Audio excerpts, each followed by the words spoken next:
now. Hi everyone, welcome to the second of our Submerge Artist in Residence conversations. My name is Mike, I'm the Artistic Director of Submerge, which is a festival of innovative performance, music and creative technology in Manchester.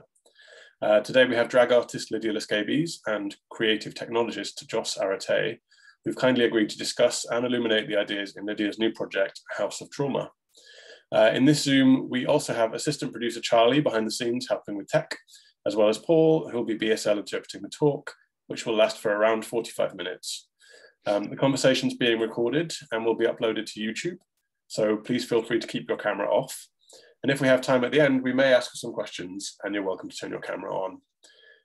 If you require captions, there's a button at the bottom of your screen called Live Transcript. Just click that and select Show Live Transcription. So, a bit of context. Back in early 2021, during the pandemic, Lydia received our Making Intimate Performance micro-commission, which was for artists working in drag, club, or cabaret to experiment with making a one-to-one performance. Lydia created a short horror work for one audience member sitting inside a car. Lydia's drag character uses a horror aesthetic as a twisted lens through which she explores and illuminates experiences around confidence, loneliness, self-esteem, homophobia, and stigma, and in turn, throws some light onto why some gay men turn to risky behaviours to drown out these feelings. She's the ultimate expression of gay shame. Since creating Lost, Lydia received the Submerge Festival 2022 residency to work with Joss, a conceptual media artist and creative director whose work incorporates the interactive potentials of emerging technology, as well as film, music, dance, literature, and immersive experience design. Born in New York City, they currently live in the UK on a global talent promising leader visa. Lydia and Joss have been working together to explore and develop ideas for using live performance and creative technology to create an immersive haunted horror maze of queer trauma. So with that, I'm going to hand over to both of them to discuss the ideas, themes, topics, and technology that might feature in the next iteration of the project. Lydia and Joss. Hi. Give me a moment just to spotlight you. Here we go. And I'll get rid of you. There we are. And I'll just switch Paul's position and then we're good. Hi, Lydia. Cool, go for it. How's it going? I haven't seen you in such a long time. I know. So I think Mike gave a pretty great introduction of what we're getting into. Much more succinct than probably either of us would have been. Yeah, we have gotten carried away in moments, but it's been so gorgeous. The process. Absolutely. Yeah. So as Mike began with, we are developing a haunted house of queer trauma, which we've over the process begun to call Club Roach. Which we will explain as we go along. Do you want to talk a little bit about how the idea started for you? So I think a lot was to be said from the initial work, like Lost. Meaning the car. Yeah, like Lost. I don't know, it was interesting using Lydia within a horror setting and sort of creating a world surrounding that. So obviously the radio station kind of speaks for itself, like there's a lot of satirical references and like normalizing of so before you even jump into that, let's just explain a little bit of what you mean, which is the performance was a single performance around this car. It involved a radio station you could hear inside the car that Lydia then lip synced to outside of the car in a very socially distanced, safe kind of way. But I think before that, you'd really only used Lydia in what I'm going to call like proscenium methodology. Right? Yeah. I mean, Lydia has her own story, which can be like, there are breadcrumbs littered within the signature pieces and like her conception and even like her past, present, future, whatever. Obviously I do some of my more commercial acts, which aren't necessarily informing Lydia, but I will still have some rules in place. Just like, okay, well, those sentiments or those characters still inform Lydia's existence. So like the whole Lost project, it was really tough at first, and I feel like even this process has been cathartic, but also very troubling at certain times. And it's interesting that Mike has hammered home the notion of shame, because agreed. Yes, I am satirizing not only like queer shame, but slut shame, with a veil of sex positivity, but presenting as a warning. Yeah, and to kind of like bring all of those things to light in this new project is a lot. Yes, which I'll get there. But so we've kind of taken, I think a lot of what our process has actually been as a result is pulling out Lydia's story and getting more and more detailed about what Lydia's actual like life history is and how she got to this moment that we are then depicting in the experience as a whole. Yeah. And it's something that I've always struggled with, because although she's mirrored my own personal experiences that I've been able to turn, like, you know, pain into payment, yeah, it's always been a tricky one. It's like, what do I feel comfortable with, or like, well, how do I reiterate my own experiences for the benefit of an audience, even other people who may be feeling the same way? Yeah, also, which is interesting, because I feel like in terms of what our process was, a lot of the beginning of our process was really about me getting to know you. And kind of the ways we did that was like, you would have an idea and you would actually almost write like a script page, like a monologue of the idea, right? Yeah. And in a sense, those beginning pieces that we started with were actually in certain ways more about Alex and less about Lydia. Yeah. Right. And I think, I think that was actually important, because it helped us get to the core of separate the two. Yeah. And it even developed this alternate character who is still a part of the experience that we've created, this, like, what I'm going to call the oily man. Oh, God, not that in any way reflects you, but that, like, that kind of came out of us just starting to explore, like, how the things that I'm going to say, like, creeped you out about your own history could be creepy in a wider space that could, so it's interesting. I would say, like, for me, the most exciting part of this process has actually been my, like, newfound adoration of horror. Lydia has transformed me. I, like, literally couldn't watch horror movies. I mean, look, I watched the Suspirias, I'd seen some of them, but, like, I was not a horror junkie. I was really scared of horror films, but I always loved them, because I think, and something we're really actively using is, I think horror has a truly unique potential to address society's ills in a way that is both humorous and accurate. Yeah. Also depressing. Absolutely. Which can be a lot of fun. And I think what one of the interesting things that you've discussed in this process is actually how the process has defanged a lot of what was initially troubling you. Yeah. And I never counted on that happening. And don't get me wrong, I felt so safe in your hands from the get-go, like getting to know you in the early stages. I was like, yeah, okay, I trust this person, let's go. I think the only battle I've ever had throughout this process is trusting myself. A lot can be said from that.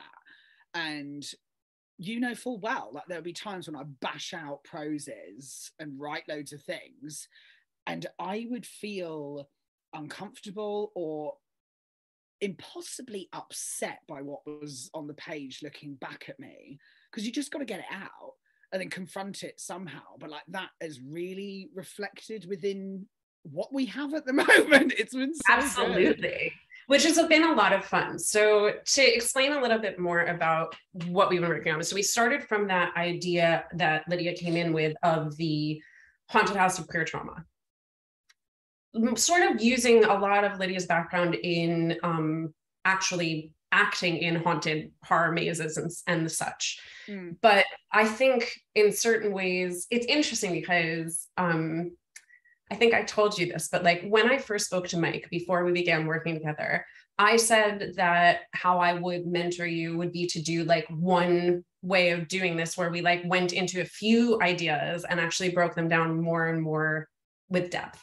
And instead I did almost the exact opposite. So what I started understanding was that what we actually needed, I guess I think I carried in a lot of my background from film to combine with your background from horror mazes. And what I wanted to construct with you was a concept that worked together from start to finish, that followed the structure of effectively like an interactive horror film, where the participants in the immersive experience were the characters in the movie.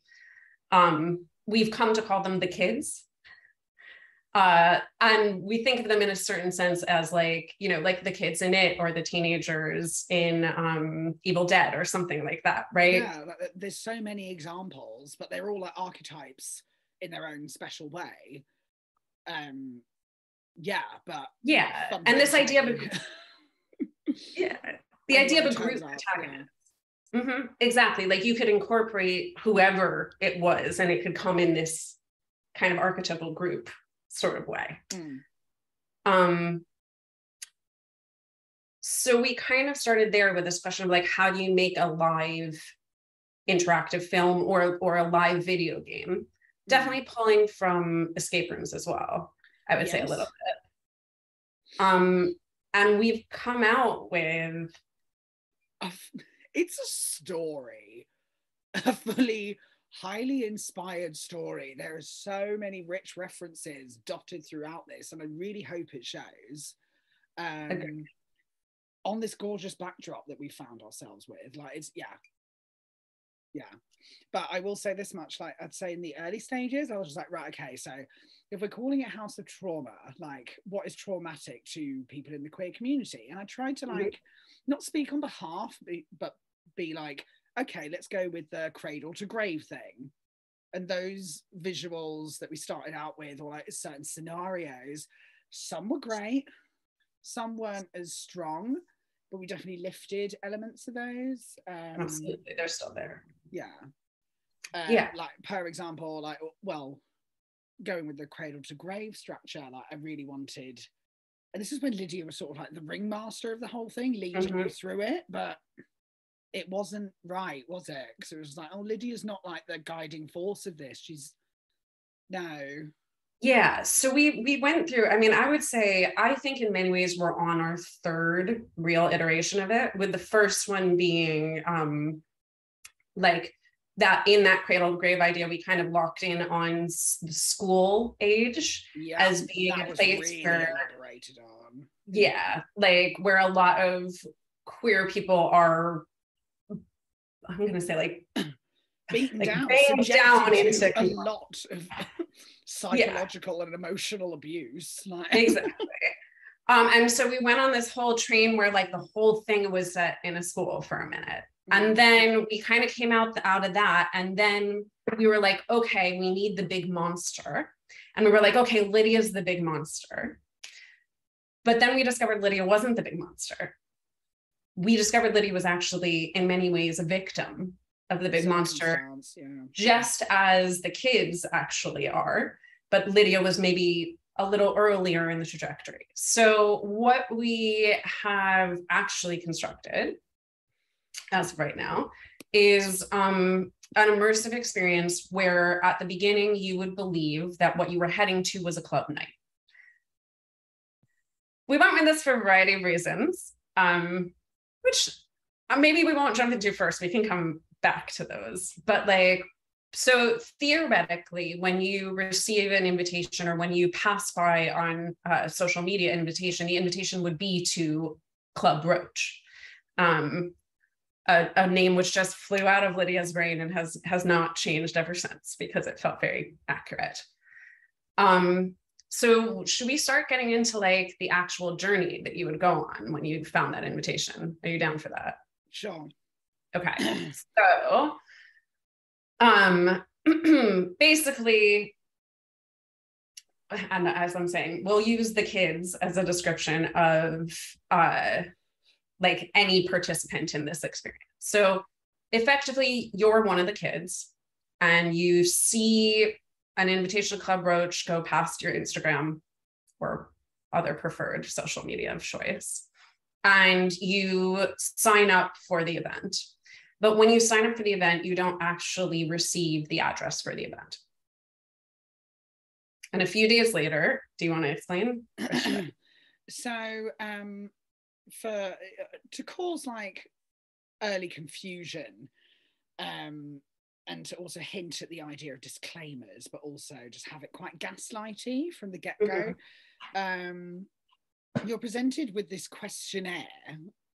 It's like, you have to put in your details and all of this, and you're sort of asked quite, not too personal, but quite probing questions that fundamentally don't really mean anything. And you're like, why am I being asked this? And we want there to be some discomfort from the get-go. Just like, what am I signing up for? Like, the uncertainty, like you were drawn in at first, and now you're like actively doing this thing, and it won't be many questions, like probably 3. And then you send that off, and you're given enough time to forget about it. Absolutely. And then as a result of having answered your questionnaire, you do get the address to the party. On the day when you're, at your day and time, because the way we've constructed this event right now, we consider the groups of audience members to be very small, and to go through the cycle, let's say potentially 7 at a time, in cycles of maybe like 20 minutes that then end up in this group space. So you will have, as you receive the ticket, both a date and a time for you to arrive. And when you arrive, you're actually going to discover that the address you've been given is not a building, it's an abandoned parking lot. And once everyone has arrived in that abandoned parking lot, all of a sudden, a hysterical, desperate flyer girl will run smack dab into the group of people. Yeah, presenting our first jump scare, like very, very nuanced from my own experiences being a flyer person, because like you have to fill a quota, and your quota is your money, but at the same time, this individual is clearly disturbed and haunted, is warning the guests to not go, all the while looking over her shoulder, like quite maniacal and hysterical and panic-stricken, like someone's watching, and just like, no, please go, please go, please go. Sort of, they'd be like, no. Like, she has a moment of guilt almost, sending this new group of people to the club, and she'll run ahead and run into the club, which you'll then see. So basically, as you approach the club, you will see like lights and hear the music of the club loud, and as if there's a big party with a lot of stuff going on. Moment of almost like a step away moment. We have forgotten to mention that the club will be very synthy, because theoretically, as you enter the club, you are actually entering the 1980s. Which again has another variety of reasonings behind it that involve everything from the inspiring films that we love to the increased stigma and trauma available to queer people in the 80s, as well as some of Lydia's own backstory. So it'll be a very like 80s-ish pounding club.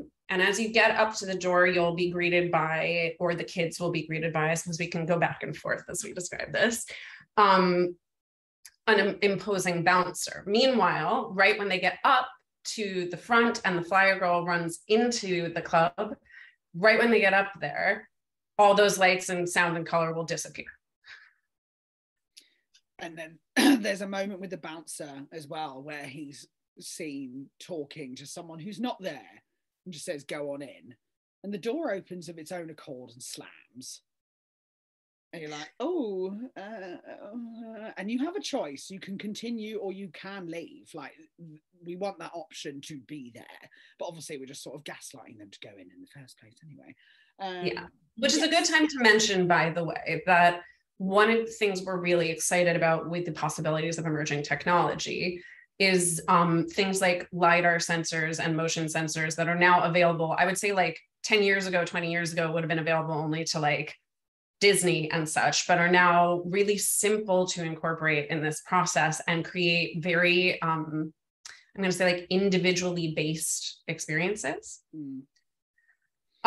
So the kids also in that moment with the bouncer go through a moment with the bouncer that will actually harken back to each of their questionnaires. Yeah. So there'll be like a private kind of commentary that goes to each of them. Yeah, based on the answers. Yes. But then after this invisible eighth, let's say, member of their party goes in, they'll all be invited into the space. Where the first person who will greet them. Well, we say greet very lightly. Yeah. What we call them deathly bored.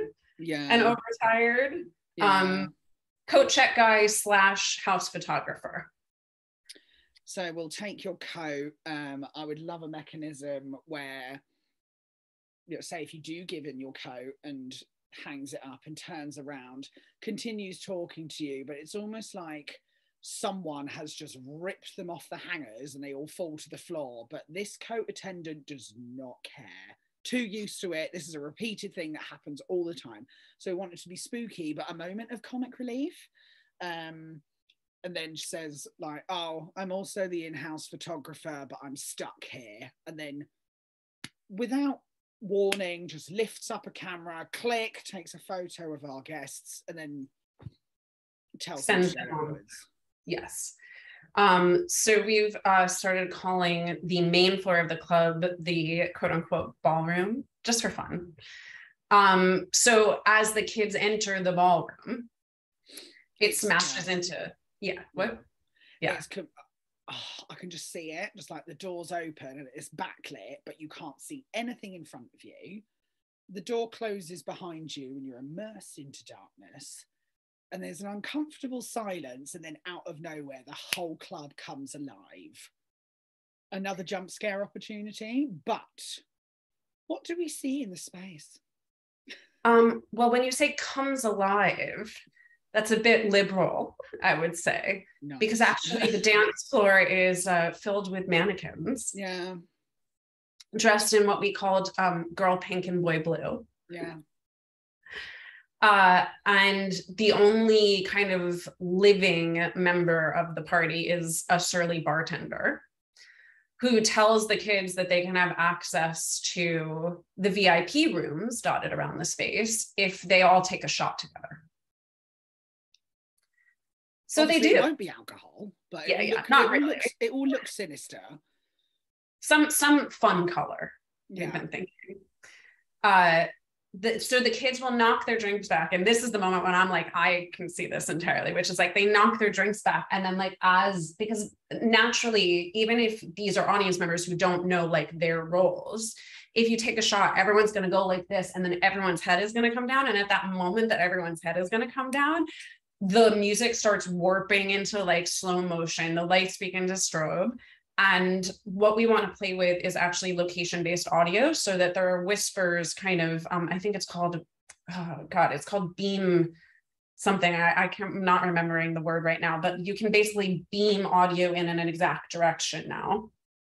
So we want to do that so the whispers seem like they're coming from right around the kids. And through the strobing lights, sort of projected apparition of a screeching blind 1980s does 1950s woman, aka Lydia, will run through the space, and as she does, some of the mannequins will come to life, which is actually a sneaky trick because there'll have been people all along. Some of the mannequins will be real mannequins, some of the mannequins will be imaginary mannequins. They'll come to life, being one of them.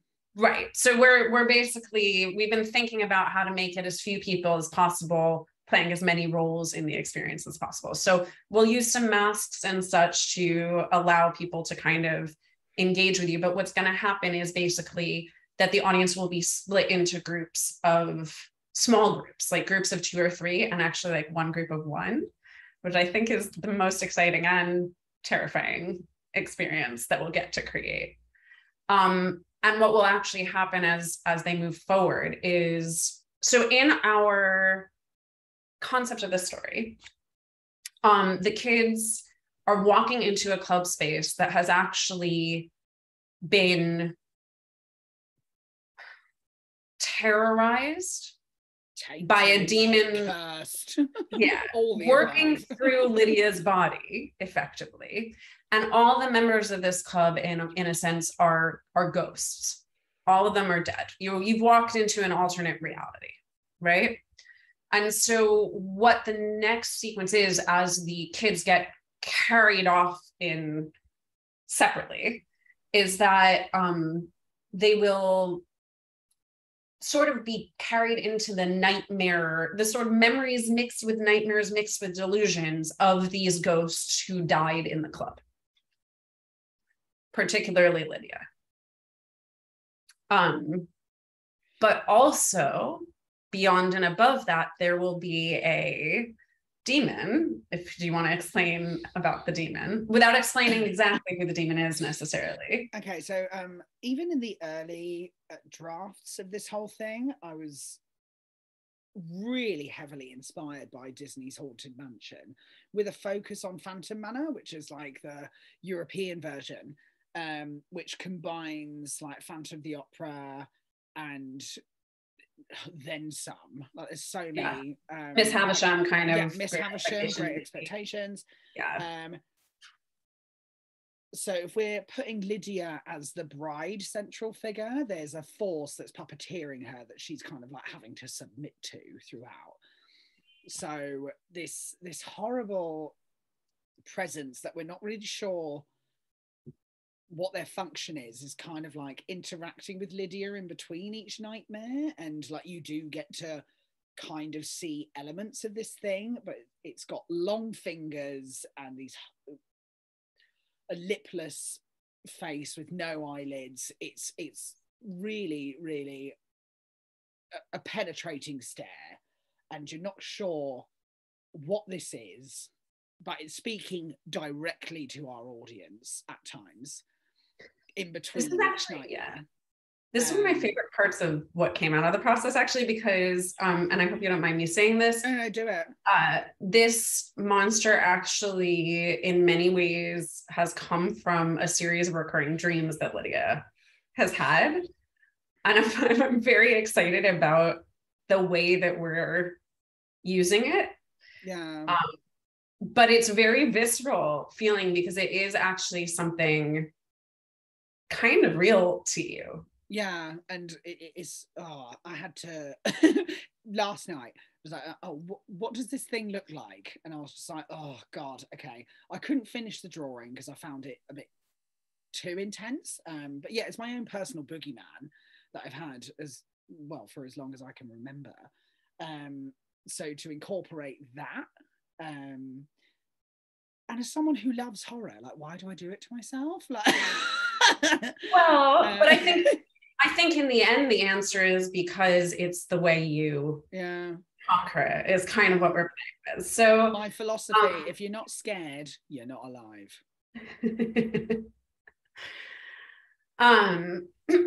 So do you want to mention some of these potential nightmares? So we have a number of potential nightmares. We've also left a lot of space for other artists and creators to incorporate, to effectively be the other ghosts at this haunted club. But some of the ones that we've come up with, maybe you can go into a little more detail. Yeah, so I'm just looking at the doc. So you enter a sort of like timeless educational setting, and there's an overbearing headmaster / headmistress who requires all of them to sit in an assembly with other ghost children, which like will be really uncomfortable. And you have to sing the school song. You've got like the pamphlet in front of you. All the other ghosts know what the song is, and like to kind of gaslight, like, because obviously you as an audience member don't actually know the song, but like to have these heads turning as if you're getting it wrong. Very much inspired by When I Needed a Neighbor, which is like an old, but it's not even that old. I think it was written in the 60s or 70s, but like it's a really dark song that I was made to sing as a child in my C of E primary school. Then a moment where you step into a bedroom and there's like this really anxious boy like having an internal monologue which you can hear, asking themselves like, oh God, I don't know what underwear to wear today. Do I wear the sexy underwear or the plain underwear? Like, but what if I get with someone later? But like, I shouldn't be dressing in order to enable having sex, but like maybe if I wear them, but what if they see the plain underwear? And it's that whole notion of just like two paths, like, you know, oh God, like doing something for someone else and not for yourself. And, you know, the kids are sort of invited to make that decision for them. Toilets, love toilets. So you can go in and you'll sit in one of the cubicles and you'll hear like this voice of a child. We talked about it sort of explaining, the child explaining that they had to go change in these isolated bathrooms to make like, sure. Oh no, I don't want to upset the others. Right. Which is something that could come up in queer spaces over and over. Yeah. And does all the time. Because people are dumb. And this idea that actually like we'll have mechanized kind of well, this is, I mean, look, we're also dream universing a bit. So we're thinking about what's possible and also about what could be possible. Yeah. So we love the idea of having like mechanized banging toilet stall head, like the heads and the doors and whatever. And sounds basically like the kid who you are trying to help will eventually like be, the whole room will be overwhelmed by like bullying noise and this like banging lights and oh gosh, like you're there with them, like, but also it's quite like a what's the opposite of voyeuristic? Oh no, voyeur is watching, right? Yeah. So yeah, like they don't know you're there, but like you're witnessing someone in the next cubicle who's clearly not there, like just being bullied, and then that'll end, all the lights will come up and the cubicle door next to you will just be open and you're just like and everything will be empty. So it's a combination. So a lot of these, I would say, are actually manipulations of Lydia's own memories, moved into nightmare status, right? Like, I don't even know if we want to go there with this one, but for some reason, the trench coat perv kind of stuff. Yeah. So, no, I feel comfortable talking about this now. So, particularly in my it's not even just mine, like so many before. I didn't know any other gay kids growing up, so obviously you find yourself in the arms of predators. So the idea of having this like horrible figure that's in a trench coat and faceless, like with a hat, but just like it's a really tight hallway and you can see this almost like a pervy Slender Man sort of archetype, but just like beckoning you forward, like, hey, come here. And, you know, this horrible guy is like having this like horrible pervy exchange with you, but you're still walking towards them, and just as it's about to like amount to anything, I want like gloves in the wall that inflate and then just start touching you all over. And yeah, just that whole notion of like, you didn't ask for this, and you knew it was a dangerous situation, but like, also that's a piece of the puzzle of Lydia's conception, which is something we're very much, I think we're both intrigued by the idea of these small room experiences that can include these things like the projected ghosts and et cetera, but we're also, I think you and I both have come to really embrace the corridor concept. I mean, I think the struggle with this is we were joking actually that Lydia should build this out in The Sims, because we both have like actually quite a clear vision of what the building would look like, that of course no building will ever actually look like, but we're going to take advantage of every space and then manipulate the spaces we can't change physically with projection to make them appear different.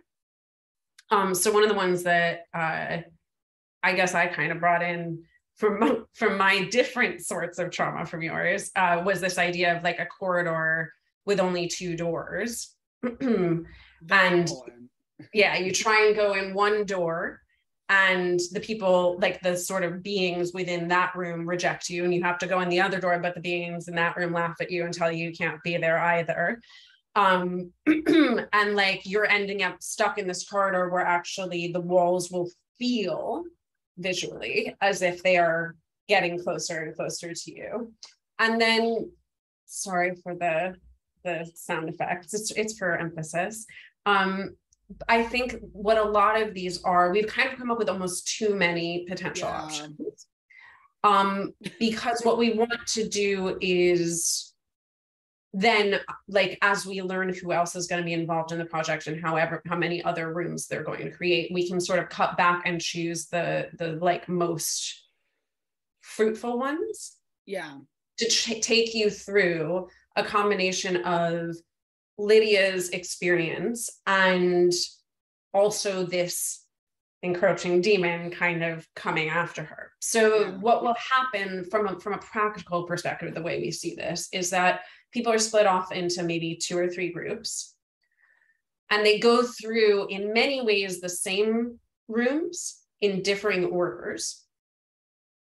Or there are certain rooms that only one group will get to experience at a time. So it will make an experience where everyone's having a slightly different time, but it's not actually, from a practical perspective, requiring us to create too many different things. It allows us to kind of run the loop over and over. We spent a lot of time talking about everything from, oh God, what was the one you brought up today, the horror game?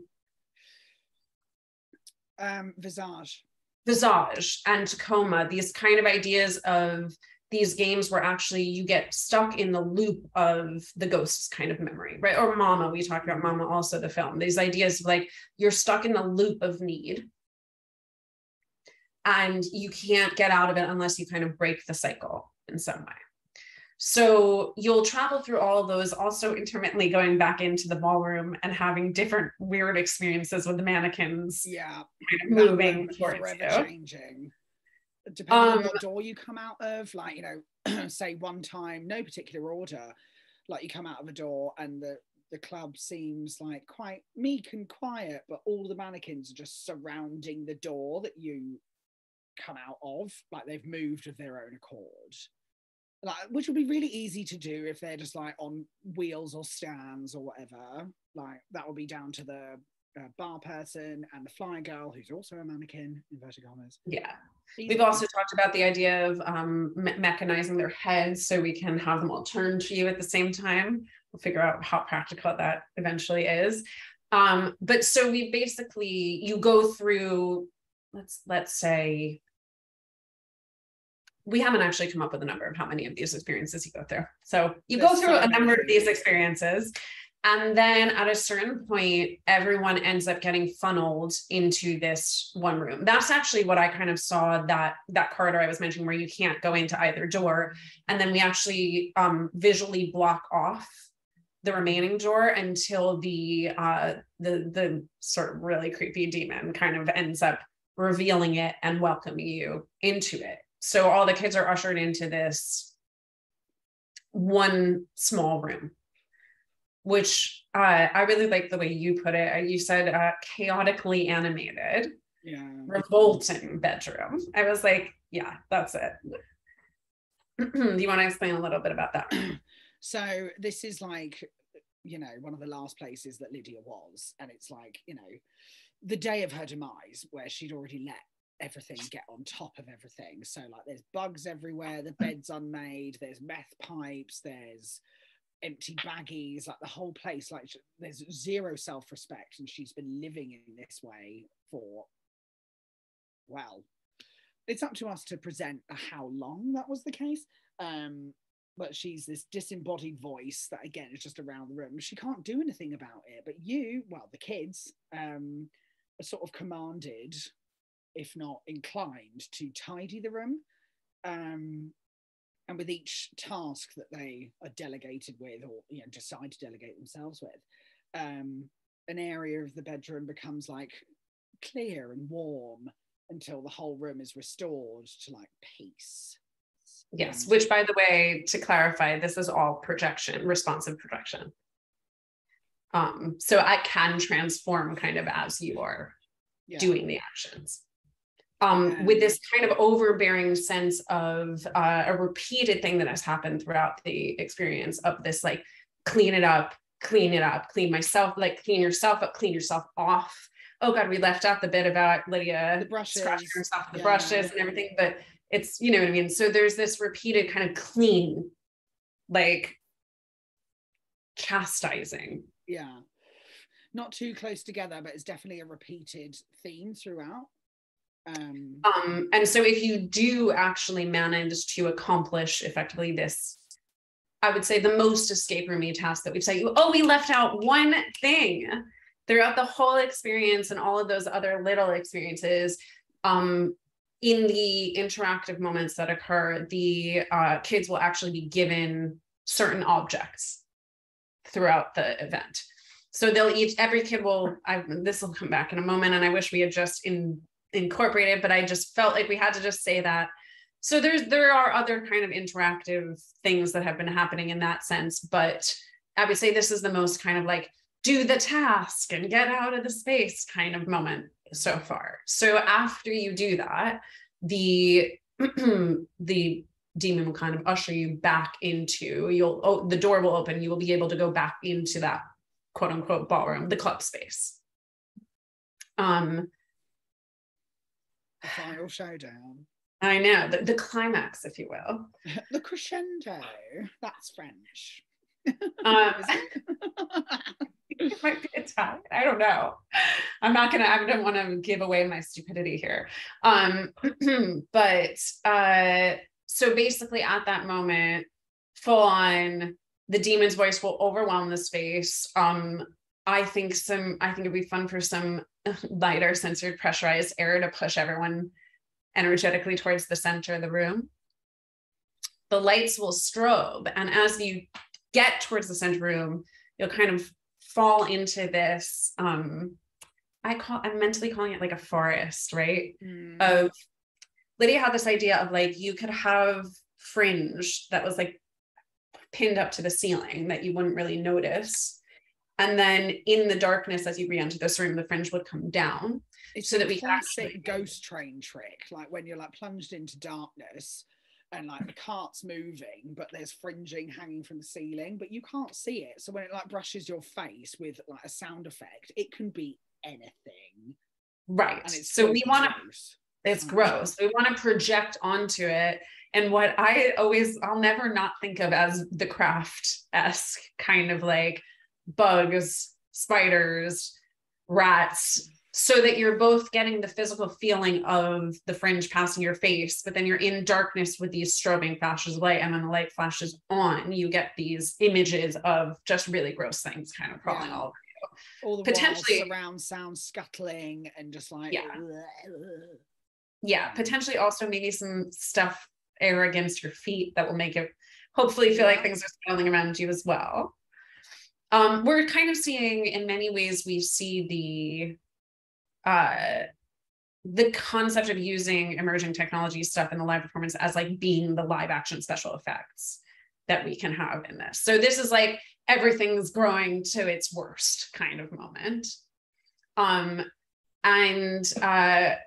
This might be my favorite moment in the whole thing, because basically our vision is that the demon then puppets Lydia and the other ghosts into a sort of contorted ritual dance.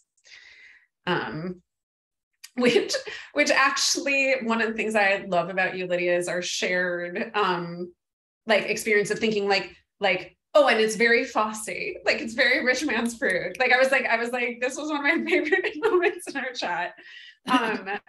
But like in it, utilizing everything from, Suspiria as a sort of backdrop, and all the ritual dance aspect that involves a lot of, I would say, our favorite horror films. Yeah. But making it kind of live so that what we've come to call non-player characters, the NPCs of the actors in the performance, surround the kids. At which point, do you want me to keep going, or do you want to jump in?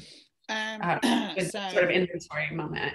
So the 50s and the 80s sort of go arm in arm. Like there was a bit of a fashion movement, like 80s does 50s, but also like both eras scream so much repression. And I love the movie Hairspray and things like that. And just like, you know, you got all of these iconic dances from the late 50s and early 60s, like the twist and similar. So yeah, to have like a custom song called Do the Shame. Because what we came to discover over the course of talking about this, which is funny because Mike just knew it as soon as he was like giving Lydia's bio. Spoiler alert. I know, was that shame was the biggest, like, what is the big monster? Because if you think about horror films, it's like the monster actually takes the shape of what the movie is really about. Like with the Babadook, you have grief, or like with Us, in many ways, you have class. And we wanted it to really reflect queerness. And we felt like the real demon that plagues queer people is shame. Yeah, that demon in particular leads, like shame welcomes all of these paths that fundamentally don't make anyone feel any better. You mask it through addiction, you mask it through repression, isolation, all of the above. Shame, all encompassing in all of those ways. That's our monster. So that's literally been this creepy monster. I know. We're right at the end. And the shame demon basically has been puppeting these dancers, these inventory items, effectively, that people have been gathering throughout. We're playing with the idea of them actually being items that could associate with shame, and that you have to choose the one that actually would make you feel the most uncomfortable, put it on, and then dance with the kind of ghosts that are coming at you. And only if you're kind of able to like dance with your shame and with the sort of monsters in your mind, effectively, will they subdue. So actually, in the act of dancing with the demons, if you will, you kind of accomplish, and then get invited by Lydia, who can now speak really directly to you in the contemporary moment, into a bar space that is the actual party, where each group after their kind of cycle can then go hang out after the experience ends, and like everyone can chat. And then reset. And then reset. and then the actors are like, let's do it again. Which doesn't end the experience, because actually a few days after or a day after, you'll receive, well, you can tell it. You tell it. So the club photographer, inverted commas, has taken this photo of you that you kind of forgotten about, but days later, I want there to be enough days so that you forget, and you just pinged a message, and it's the photo, but the shame demon is lurking behind all of you. And well, this was lovely. I was not expecting to be walked through the whole experience, but that's very exciting. So there's not a lot of time left, but I just wanted to, I kind of wanted to firstly reflect on how different that feels from the very beginning of the conversation, like through the way you've been working together each week. It feels like it's really evolved from like something very straightforward into something that has changed shape quite a lot, but still has the kind of core of what we were talking about initially. So I just wanted to ask, well, firstly, what next? And then also, like, if you could talk about the kind of space you'd imagine this working in, or like what kind of vibe you'd be looking for. Does it work in a theatre? Does it have to be an abandoned building? Does it have to be an existing nightclub? Like, where do you imagine it happening? I think it could work in a nightclub, but it would have to be like, you know, not stepping on their toes. But at the same time, like, yeah, abandoned anything. If it's like decrepit already, that kind of suits our purpose. Even just like, there's so many abandoned like office buildings and stuff like that will be like easily modified, I think. Yeah, I would even think that we could manipulate a theater to our purposes if we used all the, I think what's good about it is we left it open-ended enough that you can transform any space into what you need. So if you were to use a theater space, you wouldn't use it like a proscenium. You would use it like the theater becomes the club floor, like the stage becomes the club floor, and then the dressing rooms and the bathrooms and all that sort of stuff in the theater, the balcony. We can manipulate a lot of these ideas to take place in any space. I think we've probably been thinking of it in many ways as a warehouse, or often, I'm forgetting the name of it right now, but I always do visualize that